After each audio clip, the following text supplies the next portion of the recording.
Welcome back to another episode of How It Works. My name is Ken Baker from Green Pro Solutions, and today we're going to be talking about the operation of a spray rig that has multiple manifolds, multiple reels, and multiple pump and engines. Some would think this is very complex and difficult. But from my experience, with time and within a few days of using, it becomes very natural. I think what's important is using a system like this is understanding the individual components. And part of that is some of the episodes of How It Works that we recommend you watching on how just to use the manifold, how to use the pump and the motor, how to use the filter systems, how to maintain and use the tanks, and the hose reels. Those individually are very important to understand in themselves. To understand the whole unit is compiling all that information, which comes to this episode is the operations of the whole system. So each of these components makes the function of the unit as it should. So I'm going to talk about briefly here about how to use this entire system. What's like I said, interesting about this truck, instead of using one reel, one manifold, one pump and motor, is that we have multiple reels and manifolds in pump and motor. What I'm going to talk about quickly here is the two manifolds have a linked system. If you look at the suction and the return, these are linked to each other. So what this means is that you can use any of these tanks and motor, these tanks between each other using the link system. So I'm going to start from the very beginning and how to start the unit, how to switch from one tank to another, and take it in that route so you can have an understanding of how this system would work if you were using it. So the first thing before I even start the pump and the motor, I'm going to decide, okay, I want this tank here. So what I have to do, it's a 55-gallon tank, which happens to be this manifold. Now currently they're all open here because it's weatherized, and I'm going to shut them for the sake of explaining. Is that if I want to use the 55, I open up the 55, that's the suction, and I open up return, which is return. So when I go to start the engine, remember we said in the episode with the pump, if you start the pump without having the return open, you can hurt your engine, your pump. You can damage it very severely.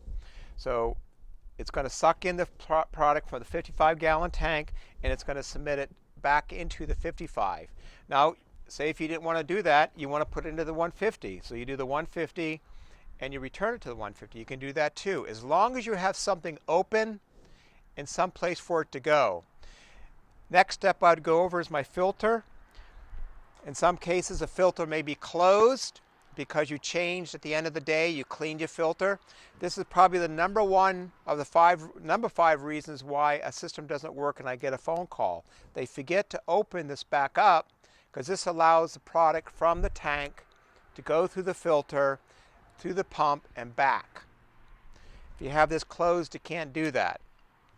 Number two reason why the unit seems not to work is your fill system back here. Right now all those valves are open, they're facing downwards. What needs to be done, fill system in a particular unit, this has to be closed, because what's going to happen is that your pump is going to want to pump, but that's hooked to your manifold, and it's going to suck air through your fill system. This layout's a little bit different, but the concept is the same. So you got your filter, you got this open, and then you're ready to go to turn your engine. So you turn your engine on,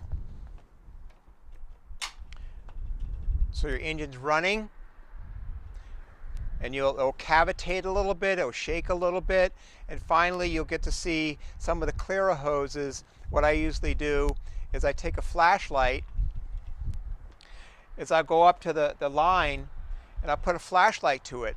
on the newer units, and you can actually see the bubbles transfer from the suction and back and through the return. You can do the same thing. So that gives you, you can hear then you can see the flotation of the product through the manifold, which now you're making full circulation. Now the unit's running, you got water coming from your suction, from this tank, or from the 150 back to the pump and back. Now that's all it's doing now, it's circulating through the pump. Now what you want to do, and to engage it to go somewhere, in this case here, this particular reel has a 3/8. Now I'm going to open this up. It's closed. I'm going to open that up. Now it's going to go to the 3/8 hose here. So all I have to do is take my gun off, take my hose off, put my gun on, open it, and there'll be some pressure coming out. So once that occurs, then I go to my regulator. This is my regulator that gives you your pressure. Running like that, you may be getting 40, 50 pounds of pressure. But what it's going to do now with the pump running, it's going to put it under pressure. So if you want to go, this particular manifold in this pump goes to 560 psi. So I'll turn my knob to get it where I want it, and I engage the regulator, and now you're at whatever pressure you set, so like 400 psi. Now you're ready to go. You have your gun, your hose. Now you can apply your product.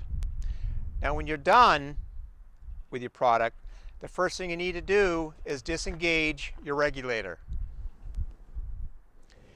You come back over to your engine and you turn down your throttle so the engine's idling, and then you can shut your engine off.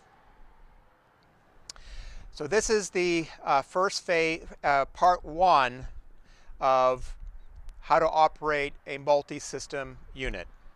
Join me for the second part B of how it works here at Green Pro Solutions.